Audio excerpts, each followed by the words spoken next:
Beberapa waktu yang lalu saudara ada yang bertanya sama saya, "Kak, apakah ketika kita sekali selamat, sampai kapanpun kita selamat, dalam keadaan apapun kita selamat?" Lalu ada juga yang bertanya sama saya kayak gini, "Pak, pada beberapa waktu yang lalu, ada yang mendapatkan pewahyuan, ada yang mendapatkan penglihatan tentang hidup saya, bahwa dia dibawa ke surga dan dia melihat rumah saya di surga." Lalu dia bertanya seperti ini, "Lalu di situ apakah saya pasti masuk surga?" Banyak orang yang tidak mengerti saudara, bagaimanapun ketika kita menjalani kehidupan sehari-hari, apapun yang kita perbuat dalam kehidupan sehari-hari, ketika semua kita kerjakan berdasarkan untuk mengasihi Kristus, kita membangun di surga. Ya, Paulus berkata apa saudara? Biar semua bangunan, tidak ada yang bisa dibangun di atas dasar tanpa dasar Kristus. Jadi semua bangunan cuma bisa dibangun di atas dasar Kristus. Tapi entah bangunannya itu memiliki bahan rumput kering, jerami, kayu, perak, emas, atau batu permata, semuanya akan diuji. Saudara, ketika Anda jalani kehidupan sehari-hari, ketika kita melayani, ketika kita kerjakan sesuatu dengan Tuhan, oh ya, percayalah bahwa itu membangun sesuatu di surga. Ketika Anda mengerjakan sesuatu yang Tuhan suka, nurut sama Tuhan, oh ya, itu membangun sesuatu di surga. Tapi Pak, itu dikatakan ada yang memiliki bahan jerami, rumput kering, kayu, itu maksudnya apa? Sadarkah ketika saudara mengerjakan sesuatu untuk Tuhan, ketika Anda lihat hati kita paling dalam, itu memiliki alasan yang berbeda-beda saudara. Ada orang yang mengerjakan itu semua karena itu memang, ya ini pekerjaanku sehari-hari, memang inilah yang menjadi rutinitasku. Oh, ada yang memiliki hati yang seperti itu. Apakah orang yang seperti itu ketika memiliki sikap hati seperti itu, apakah dia bisa membangun sesuatu di surga dengan bahan perak, emas, atau batu permata? Anda bisa mengerti sendiri saudara. Tapi ada juga orang yang mengerjakan, "Kenapa kamu kerjakan ini?" "Oh ya, karena Tuhan suruh." "Oh kenapa?" "Lalu kamu nurut ketika Tuhan suruh." "Oh ya, karena saya takut tidak diberkati Tuhan. Karena saya takut untuk mengalami kesialan. Saya takut kalau misalnya sampai kehidupan saya tidak melakukan apa yang Tuhan mau, lalu saya mengalami kekurangan, saya mengalami sial, saya mengalami penghukuman, saya mengalami ini dan itu." Oh ada orang yang mengerjakan ini dan itu, mengerjakan apa yang Tuhan mau, tapi dengan dasar takut. Tapi ada juga orang yang mengerjakan ini dan itu. "Kenapa kamu mengerjakan ini?" "Oh ya, karena saya ingin menerima berkatnya. Oh, karena saya ingin menerima sesuatu yang terbaik dari Tuhan." Oh ada saudara, ada. Anda akan tahu sendiri ketika memiliki sikap hati seperti itu membangun apa di surga saudara. Tapi sebenarnya yang Tuhan mau saudara, untuk saudara dan saya, ketika kita melakukan sesuatu yang Tuhan mau, ketika kita melakukan apa yang Tuhan mau, itu bukan berdasarkan kita takut hukuman saja. Itu bukan berdasarkan karena kita cuma ingin diberkati saja. Itu bukan cuma berdasarkan karena kita takut diserang sama setan. Enggak. Tapi yang Tuhan mau saudara, kita kerjakan semuanya atas dasar kita mengasihi Tuhan. Karena kita jatuh cinta dengan Tuhan, kita kerjakan itu semua.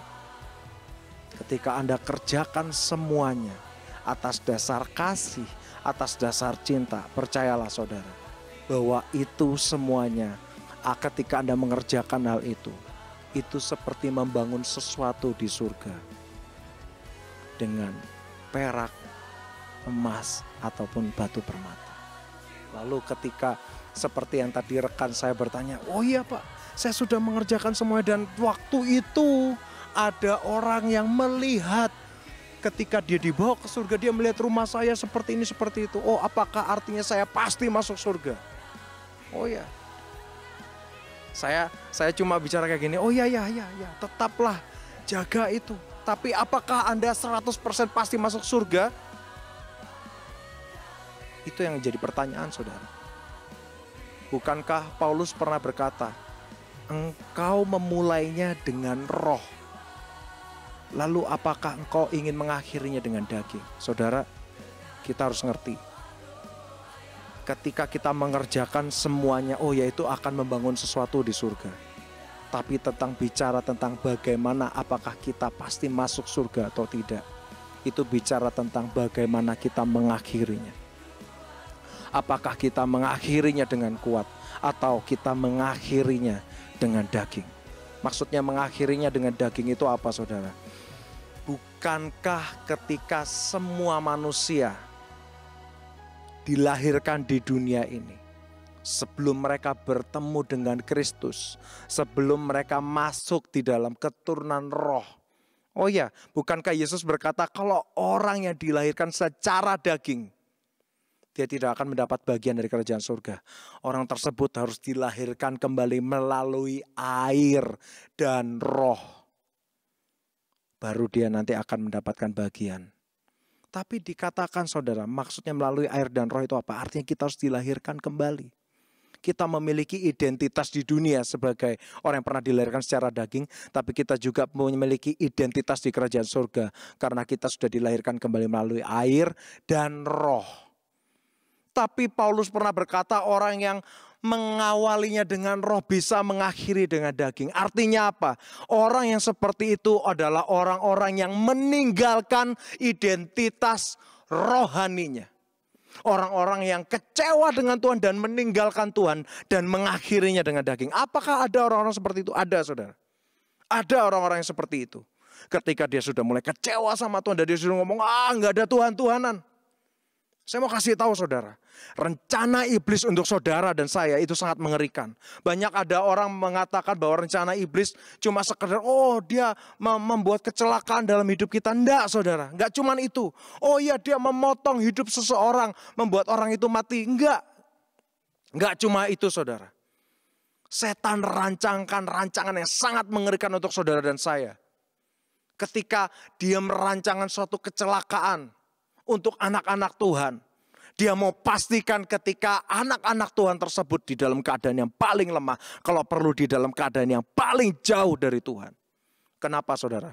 Mereka mau pastikan ketika orang ini lari dari Tuhan, dia potong di situ. Dia mau pastikan bahwa orang ini masuk di dalam kebinasaan. Maksudnya masuk di dalam kebinasaan itu apa, saudara? Enggak dapat bagian dari kerajaan surga. Masuk dalam alam maut. Itu yang setan rancangkan untuk saudara dan saya. Tapi ketika kita mengerti kebenaran firman, dikatakan bahwa kerjakan keselamatanmu dengan takut dan gentar. Artinya apa? Kita harus kerjakan semuanya. Kita harus pastikan diri kita hidup di dalam pimpinan roh Allah. Kita mau buka firman Tuhan, saudara. Dikatakan di dalam firman Tuhan, di dalam Roma 8 ayat 9 sampai ke 14. Anda buka, saudara, dikatakan seperti ini. Tetapi kamu tidak hidup di dalam daging, melainkan dalam roh. Jika memang roh Allah diam di dalam kamu. Kita stop dulu sampai di sini, saudara. Artinya ketika kita mengalami baptisan air, apakah itu cukup? Tidak cukup, saudara. Yesus sendiri berkata engkau harus dilahirkan kembali melalui air dan roh. Artinya apa? Saudara dan saya harus menerima roh Allah di dalam hidup kita. Pastikan saudara sudah menerima Roh Kudus saat ini. Pastikan kita sudah menerima baptisan Roh Kudus saat ini. Karena itulah yang tertulis di sini, saudara. Kita harus hidup dalam roh. Dikatakan apa? Jika memang roh Allah diam di dalam kamu. Artinya ketika roh Allah tidak diam di dalam kita, apakah kita bisa hidup di dalam roh? Jawabannya enggak bisa, saudara. Kita akan lanjut. Tetapi jika orang tidak memiliki roh Kristus, ia bukan milik Kristus, saudara. Jadi ketika tidak ada Roh Kudus di dalam hidup kita, apakah kita menjadi kepemilikan Kristus? Anda bisa mengerti dari pembacaan firman ini, saudara. Kita akan lanjut. Tetapi jika Kristus ada di dalam kamu, maka tubuh memang mati karena dosa. Tetapi roh adalah kehidupan oleh karena kebenaran.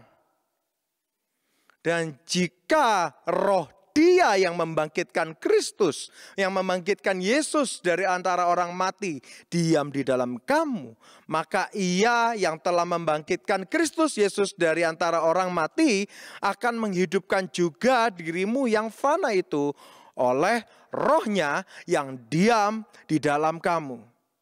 Jadi saudara-saudara, kita adalah orang berhutang, tetapi bukan kepada daging supaya hidup menurut daging. Sebab jika kamu hidup menurut daging, kamu akan mati. Lalu kita baca selanjutnya. Baca dengan seksama, saudara. Tetapi jika oleh roh kamu mematikan perbuatan-perbuatan tubuhmu, kamu akan hidup. Semua orang yang dipimpin roh Allah adalah anak Allah. Saya akan ulang bagian ini, saudara. Tetapi jika oleh roh kamu mematikan perbuatan-perbuatan tubuhmu, kamu akan hidup. Artinya apa, saudara? Saya sering kali bertemu dengan orang, saudara, berkata kayak gini, oh ya inilah kelemahanku. Oh ya aku ya kayak gini, jeleknya aku ya gini. Lalu dia tidak mau berjuang untuk mematikan keinginan dagingnya. Pertanyaan saya, apakah orang tersebut hidup menurut roh atau hidup menurut daging, saudara? Sedangkan di sini dikatakan di dalam firman Tuhan. Saya akan bacakan sekali lagi, saudara, supaya saudara dan saya bisa mengerti. Tetapi jika oleh roh kamu mematikan perbuatan-perbuatan tubuhmu, kamu akan hidup. Artinya, saudara, yang mematikan perbuatan-perbuatan tubuh kita itu siapa? Siapa yang mematikan perbuatan-perbuatan tubuh kita? Siapa yang mematikan keinginan-keinginan daging kita? Lalu mungkin ada orang yang berpikir, oh ya Tuhan yang mematikan. Oh ya Tuhan yang memotong itu Tuhan. Yang baca, saudara. Oleh roh kamu mematikan perbuatan-perbuatan tubuhmu. Artinya apa, saudara? Saudara dan sayalah yang harus mematikan perbuatan-perbuatan tubuh kita. Tapi oleh roh. Ketika saudara mengerti, artinya saudara dan saya pun harus berjuang di dalam mengerat keinginan-keinginan daging kita, saudara. Oh ya. Jangan mengalir di dalam kedagingan kita, tapi hiduplah oleh roh. Dikatakan bahkan di ayat ke-14, semua orang yang dipimpin roh Allah adalah anak Allah. Sudah jelas dikatakan, artinya apa? Ketika saudara dan saya ingin hidup oleh roh, kita harus hidup dipimpin oleh roh Allah. Jadi pertanyaannya, ketika orang sudah mengenal Kristus, lalu dia dibaptis melalui air, apakah itu cukup? No. Anda harus dibaptis kembali melalui roh. Anda harus terima roh Allah dalam hidup Anda. Lalu apakah itu cukup? No. Tidak sampai di situ, saudara. Masih ada lagi. Kita harus hidup di dalam pimpinan roh Tuhan.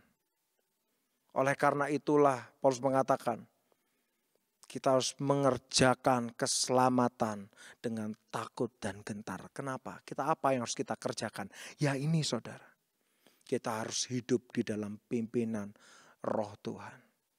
Bagaimana saudara dan saya bisa hidup dalam pimpinan roh Tuhan jika kita belum menerima Roh Kudus? Amin, saudaraku. Dari saat ini, yang pertama, pastikan Anda sudah dilahirkan kembali. Pastikan Anda mengenal Kristus Yesus.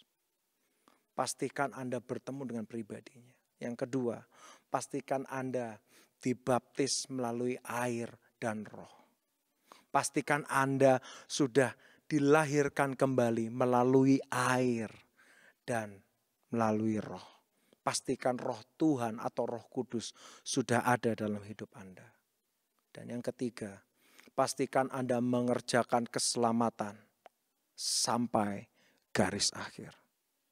Oh ya, ketika ada seseorang dapat penglihatan tentang hidup Anda sudah dapat rumah di surga atau apapun itu. Saudara, saya mau kasih tahu. Seseorang yang sudah membangun di kerajaan surga. Tapi ketika dia meninggalkan karya keselamatan. Ketika dia kecewa dengan Tuhan dan dia meninggalkan Yesus. Dia kembali dalam kehidupan dagingnya. Dia sedang membuang keselamatan itu. Artinya apa? Ketika dia mengakhiri hidupnya dengan cara daging.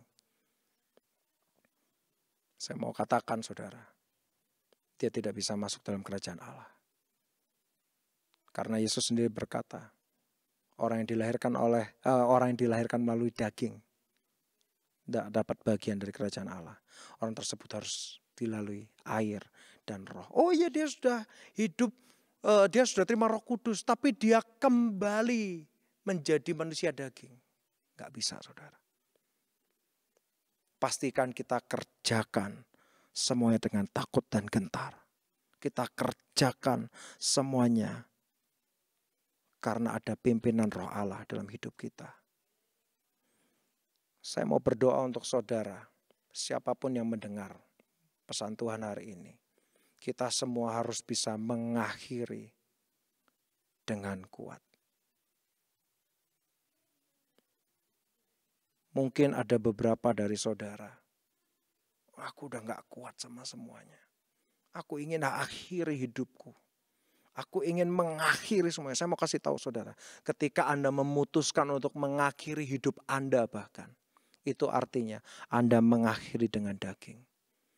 Jangan pernah berpikir ketika Anda mengakhiri dengan daging, lalu Anda berpikir, oh maka kesengsaraan ini akan selesai. Enggak saudara. Anda akan masuk satu dimensi yang lebih mengerikan dari apapun yang Anda bayangkan. Tuhan mengasihi saudara. Oleh karena itulah dia mati di atas kayu salib.